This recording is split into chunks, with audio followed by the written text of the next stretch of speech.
Episode 34 of the daily vlog. My allergies are in full swing.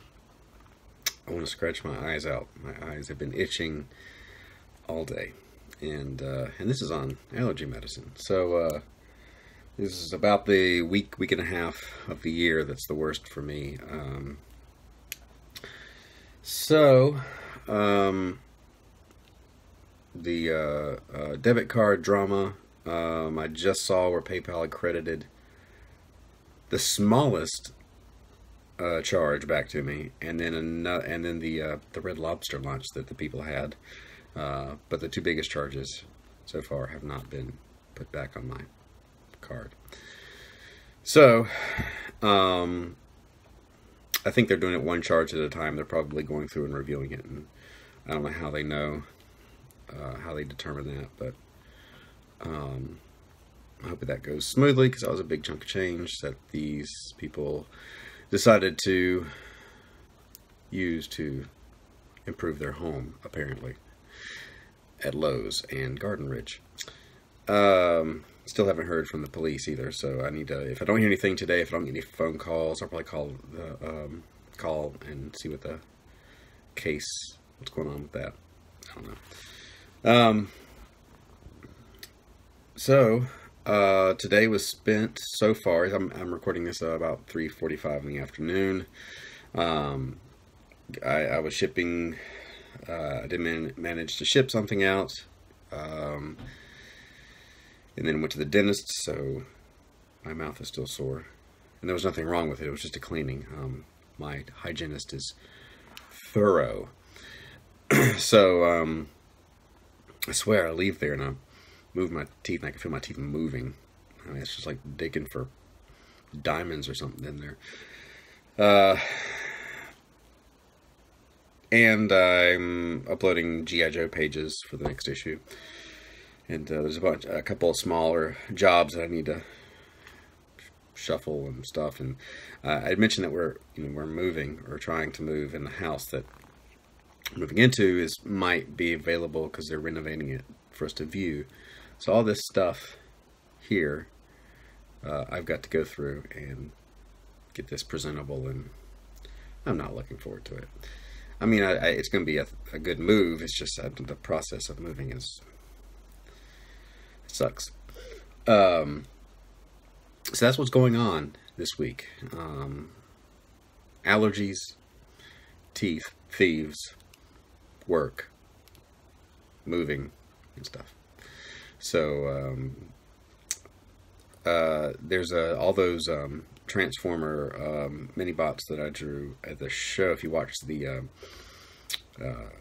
Marble City Con videos, they're up on eBay now. They end on Friday, and my eBay link is in the description.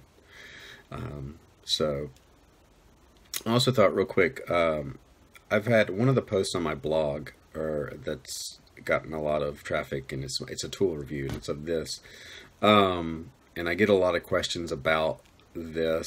This is a Pentel pocket brush pen. It's about $11. If you go on to an online art store like dickblick.com, you can see it. It's got the little, I think it's Japanese writing on it. It just looks like that. And it's a brush pen, and this is, where's the camera? There it is. This is basically what I use to ink G.I. Joe and pretty much anything organic. I will use a regular brush, like, what is this? So this is, I've worn it off. I think this was a Winsor Newton series 7, I think. But this is easier because it's got the refillable cartridge. Now, it comes with a cartridge and comes with ink, but this particular pen, you can pull this. It's full, so I'm not going to do it, but you can pull this out, and I refill it with this. This is Rapidograph Ultra Draw. It's for their Rapidograph pens. Just Black India ink. It says Black India, but if you get something like Speedball Black India ink, on my first pen I did this, filled it up, it will gum up the brush. So don't use that. Use the Ultra Draw made for, there may be other inks that work, but this is the only one I ever use. And this little bottle will last forever. So Spent $11 on this. This brush tip does not wear out. It's some synthetic fiber thing. You probably can't see that very well, but I bought a couple of them, and I got a fancier, more expensive Pentel. It's this one. The thing with this one is, if you'll notice, this cartridge is a weird shape, and the way it's made is very hard to fill up. I tried to refill it once. The ink that comes in is not as black as the Ultra Draw, and it doesn't dry it takes a while to dry, so I'm more likely to smear. And this pen was probably $20 some. I don't know. I need to use it more and just figure out a way to fill it up easier. But this one, you pull the thing off, just drop the stuff in, and the only thing that a lot of people have problems with when going from a traditional brush to this is there's a little this tip is very sharp, and it's almost a tail. So you have to get used to that little bit of extra that a traditional brush doesn't have.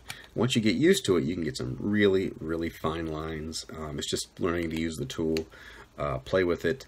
The more I've used it, the more I actually like the tail, because it lets me do things I can't do with a traditional brush. So it's my mini tool review for the Pentel Pocket Brush. Most people that I posted a review on my website years ago, and it still gets a lot of traffic, and people are always asking about the ink. What about this ink? What about that ink? I've only used Ultra Draw. It works fantastic. It's fairly inexpensive, and the bottle lasts forever. So don't use like ink that you use with dip pens and stuff. So with that said, I need to take this pen and get on the next G.I. Joe page, and I will see you all tomorrow.